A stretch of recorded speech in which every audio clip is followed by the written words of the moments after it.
আরে, এ তো দেখছি ওই ভয়ঙ্কর মশাগুলোর বাচ্চা। তাহলে আমি ওই মশার ডিম নিয়ে এসেছিলাম। না না, আমার এক্ষুনি এখান থেকে পালাতে হবে, তা না হলে আমাকে আবারও কামড়ে হায়রা মশা বানিয়ে দেবে। হারামশাই, কি হয়েছে কি? আপনি এভাবে চিৎকার করছেন কেন? ওই মশাগুলো আবার এসেছে। আমি একটা ডিম পেয়েছিলাম, ভেবেছিলাম কোনো পাখির ডিম। খেতে গিয়ে দেখি এটা কোনো পাখির ডিম না, সেটা ছিল একটা মশার ডিম। তারপর সে ডিম থেকে একটা মশার বাচ্চা বের হয় আর আমায় কামড়ানোর জন্য তাড়া করে। কি বলছেন কি হায়রা মশাই? মশার বাচ্চা আবার তার ডিম? তাহলে তো তান্ত্রিক মশাইকে জানাতে হবে। হ্যাঁ হ্যাঁ, চলো সবাই তান্ত্রিক মশাইয়ের কাছে চলো। সর্বনাশ, তাহলে তো খুব বিপদ। এই জঙ্গলের আনাচে কানাচে এখনো অনেক মশা আর তাদের ডিম আছে। এই ডিম থেকে যদি বাচ্চা হয় তাহলে তো পুরো জঙ্গল একেবারে ঘিরে ফেলবে। তাহলে তান্ত্রিক মশাই, আপনি কিছু একটা করুন। আপনি আর কাল্লু পাঠান তান্ত্রিক মিলে তাদের শেষ করে দিন। না, এই সাধারণ যজ্ঞে জঙ্গলের সব মশাকে শেষ করা যাবে না। ওদের সবাইকে শেষ করতে হলে আমাদের অন্য কিছু ভাবতে হবে। তাহলে তান্ত্রিক মশাই, এখন কি হবে? আমরা কোথায় যাব? ওই মশার হাত থেকে আমরা কিভাবে বাঁচবো? আমি দেখছি কি করা যায়। আমাকে একটু ভাবতে দাও, কোনো না কোনো উপায় নিশ্চয় পাবো। ঠিক আছে তান্ত্রিক মশাই, আপনি একটু তাড়াতাড়ি কোনো উপায় বের করুন আর ওই ভয়ঙ্কর মশাদের হাত থেকে আমাদের বাঁচান। ঠিক আছে, তোমরা তাহলে এখন যাও, আমি কোনো একটা উপায় বের করছি। কিন্তু মনে রেখো, তোমরা কেউ এখন গুহার বাইরে বের হবে না, আর গুহার ভেতরে আগুনের ধোঁয়া দিয়ে রাখবে, যাতে ওই মশারা তোমাদের কাছে যেতে না পারে। আর হ্যাঁ, জঙ্গলের সকলকে এই কথাটা জানিয়ে দিও। ঠিক আছে তান্ত্রিক মশাই, আপনি যতক্ষণ পর্যন্ত কোনো উপায় পাচ্ছেন না ততক্ষণ আমরা কেউ বাইরে বের হব। কি গো চিল ভাই, কোথা থেকে আসছো? এভাবে তাড়াহুড়ো করে কোথায় যাচ্ছো? আরে রূপালি যে, তোমার কাছেই তো যাচ্ছিলাম, জরুরি একটা কথা আছে। জরুরি কথা? কি হয়েছে? আবার কোনো বিপদ হলো না তো?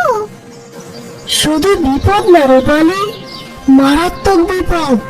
ডাকুতান্ত্রিক যে মশাগুলোকে শেষ করেছিল তাদের রেখে যাওয়া ডিম থেকে প্রতিদিন বাচ্চা বের হচ্ছে। আবারও পুরো জঙ্গলে ওই ভয়ঙ্কর মশা ছড়িয়ে পড়ছে। কি বলছো কি চিল ভাই? আবারও সেই ভয়ঙ্কর মশা? তাহলে তাহলে এখন কি হবে? তান্ত্রিক মশাই বলেছেন ওই মশাদের এই জঙ্গল থেকে পুরোপুরি শেষ করে দেওয়া একেবারে সম্ভব নয়। তিনি ভেবে পাচ্ছেন না যে কি করবে। তিনি বললেন কিছু একটা ভাবতে হবে, ততক্ষণ আমাদের গুহার ভেতরেই থাকতে হবে আর আগুনের ধোঁয়া দিতে হবে, যাতে ওই মশারা আমাদের কাছে আসতে না পারে। তাহলে চিল ভাই চলো, আমরা গুহায় ফিরে যাই। এখানে থাকাটা নিরাপদ না। হ্যাঁ চলো, তাড়াতাড়ি চলো। আমার তো খুব ভয় করছে গুহার ভেতরে যেতে। যদি গুহার ভেতরে ওই মশাগুলো বসে থাকে? হায়রা মশাই, আপনি ভয় পাবেন না, ওই মশাগুলো এখন আর গুহায় থাকবে না। তারা জঙ্গলে ঘোরাঘুরি করছে। তাই তো তান্ত্রিক মশাই বলেছেন কেউ বাহিরে না বের হতে। আর আপনি গুহায় গিয়ে তাড়াতাড়ি আগুনের ধোঁয়া দিবেন, দেখবেন ওই মশারা আপনার গুহায় ঢুকতে পারবে না। ঠিক আছে শিয়াল, তুমি তাহলে এখন যাও, আমি গুহার দিকে যাই। কি গো মশা ভাইয়েরা, কি করছো এখানে? কে কে গো তুমি? দেখে তো মনে হচ্ছে বাচ্চা তুমি। তা কোথা থেকে এসেছো? হ্যাঁ গো, ঠিকই বলেছো, আমি এখনো বাচ্চা। এই তো কিছুক্ষণ আগেই ডিম থেকে বের হলাম। ও আচ্ছা, বুঝতে পেরেছি।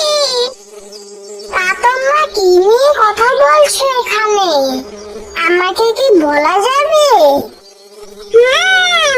তোমারও জানা দরকার, কারণ তুমিও আমাদের সহযোগী। শোনো, বেশ কিছুদিন আগে আমাদের কিছু মশা ভাই এই জঙ্গলে এসেছিল। তারা একটা হায়রাকে মশা ভূত বানিয়ে দিয়েছিল, কিন্তু একটা তান্ত্রিক আমাদের মশা ভাইদের মেরে ফেলে। তাই আমরা আমাদের মশা ভাইদের মৃত্যুর প্রতিশোধ নেব। কিন্তু আমি কিভাবে জানবো সেই হায়রা কোথায় আছে আর সেই তান্ত্রিকই বা কোথায়? হারা?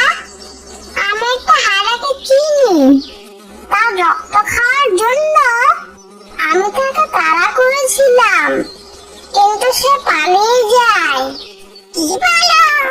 হায়রা কোথায় থাকে তুমি জানো? তাহলে আমাদের নিয়ে চলো তার কাছে। চলো, আমি তোমাদের নিয়ে যাচ্ছি, আমার সাথে আসো। আরে শিয়াল তো ঠিকই বলেছে, গুহায় এখন কোনো মশা নেই। যাক, ভালোই হলো, এবার একটু শান্তিতে থাকতে পারবো। কিন্তু তার আগে আমার ধোয়ার ব্যবস্থা করতে হবে। যাই, তাড়াতাড়ি কিছু শুকনো কাঠ নিয়ে আসি, তারপর আগুন জ্বেলে ধোয়া দিতে হবে। এটাই হলো সেই হায়রার গুহা, এখানেই সে থাকে। আমি তাকে এখানেই দেখেছি। হায়রাকে তো দেখতে পাচ্ছি না, সে কোথায়? নাকি আবার পালিয়ে গেল?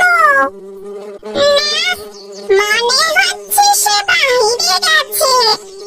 দাঁড়াও, আমরা একটু অপেক্ষা করি, দেখি সে আসে কিনা। বাবা, কাঠ খুঁজতে খুঁজতে পুরো সন্ধ্যা হয়ে গেল। এই জঙ্গলে শুকনো কাঠ খুঁজে পাওয়াটাই মুশকিল।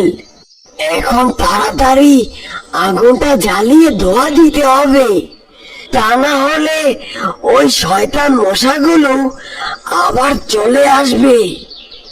চলে আসবে না, আমরা চলে এসেছি। কি ভেবেছিস কি আমাদের মশা ভাইদের মেরে তোরা শান্তিতে থাকবি? আমরা তোকে কামড়িয়ে আবারও মশা ভূত বানাবো, তারপরে পুরো জঙ্গল হবে আমাদের।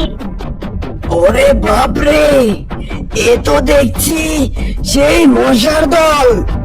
এখন কি করব? এরা তো আবার কামড়াবে বলছে।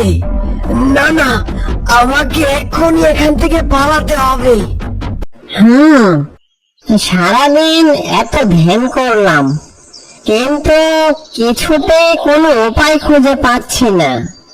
না, কাল একবার কাল্লু পাঠান তান্ত্রিকের কাছে যাব, তার সাথে কথা বলে দেখতে হবে। কি খবর ডাকুতান্ত্রিক? আপনার সাথে দেখা করতে আসলাম। শুনলাম আপনি নাকি আমাদের মারার উপায় খুঁজছেন।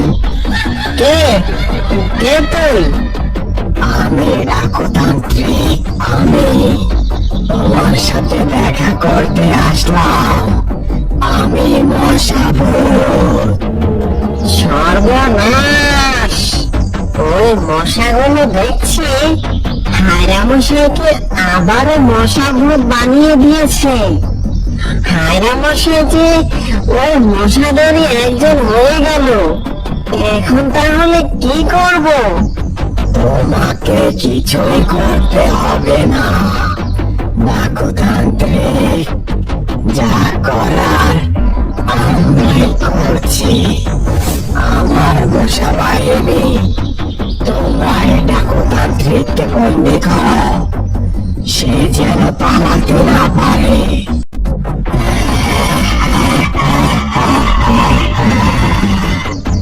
এবার দেখবো কে আমাদের আটকায়। মশাভূত, তুমি কিন্তু কাজটা ঠিক করছো না, বলে দিলাম। দেখবে একদিন তোমারও পতন হবে। কি? আমার পতন?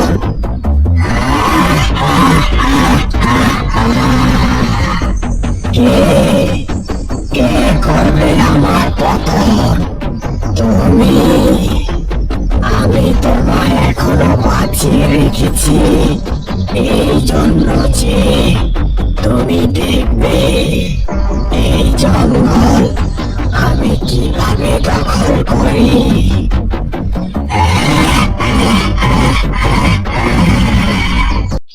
রূপালী, ও রূপালী, শুনেছ কিছু?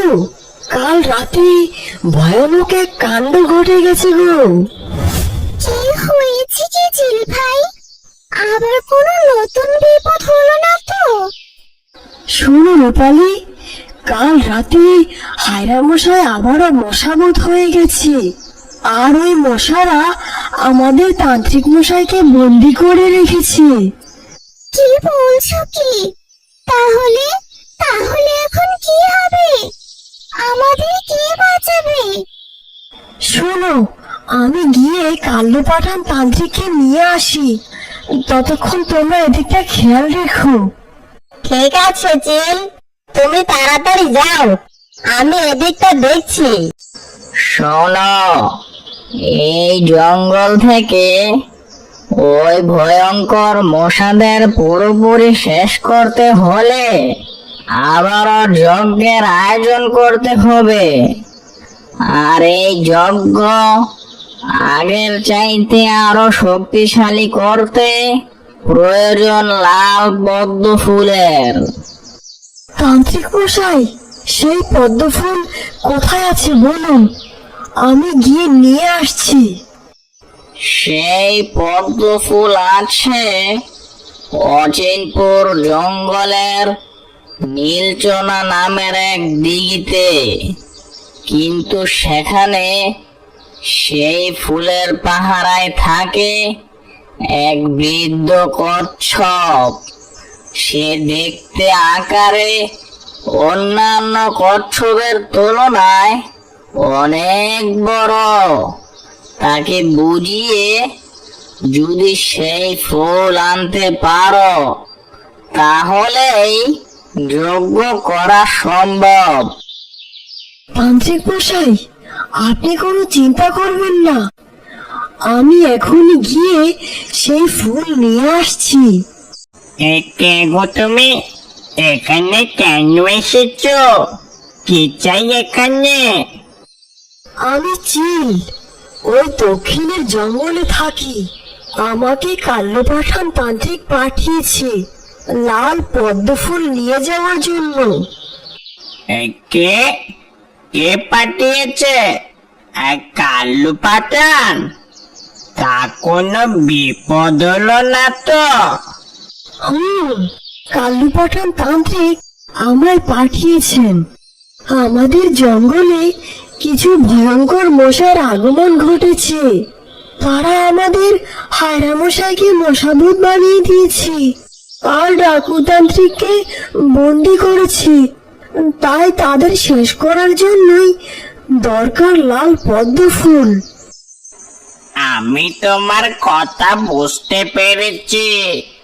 আমি সাধারণত কাউকে এই লাল পদ্ম ফুল দেই না, কিন্তু যেহেতু কাল্লু পাঠান তোমায় পাঠিয়েছেন, তাই তোমাকে একটা সুযোগ দিলাম। তবে মনে রেখো, এই লাল পদ্ম ফুল নেওয়ার জন্য একটি শর্ত রয়েছে। তা হলো, পানিতে ডুব দিয়ে ফুলটি তোমার মাথায় নিতে হবে। তা না হলে সেই ফুল তুমি আর দেখতে পাবে না, তাও অদৃশ্য হয়ে যাবে। ঠিক আছে কচ্ছপ রাজ, আমি রাজি। এখন তাহলে যাই।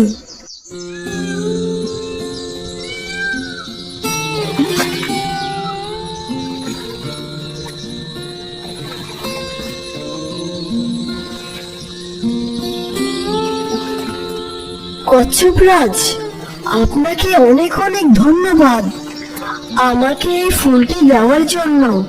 আমি তাহলে এখন যাই। চিল, তুমি এসেছ? ওই লাল পদ্ম ফুলটা এই অগ্নিকুণ্ডের ভিতর ফেলো। চিরে ডাকুতান্ত্রিক, এখনো তো কেউ এলো না তোকে বাঁচাতে। আজ আমি তোকে মেরে এই পুরো জঙ্গল আমার করে নেব।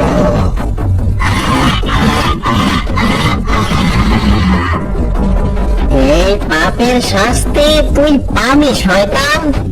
সৃষ্টিকর্তা তাকে ক্ষমা করবেন না, তুই শেষ হয়ে যাবে।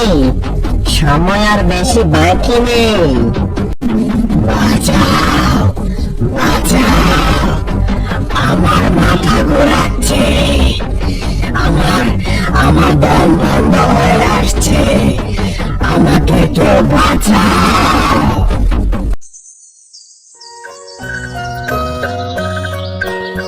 কাল্লু পাঠান, তোমাকে অনেক অনেক ধন্যবাদ আমাদের জীবন বাঁচানোর জন্য। আরে ডাকু, এটা তো আমার কর্তব্য ছিল, আর একে অপরের বিপদে এগিয়ে আসা আমাদের সকলেরই কর্তব্য। আজ থেকে আমাদের জঙ্গল নিরাপদ, আর কোনো মশা এই জঙ্গলে বেঁচে নেই। আর এই খুশিতে আগামী পরশু জঙ্গলে ভোজের আয়োজন করা হবে।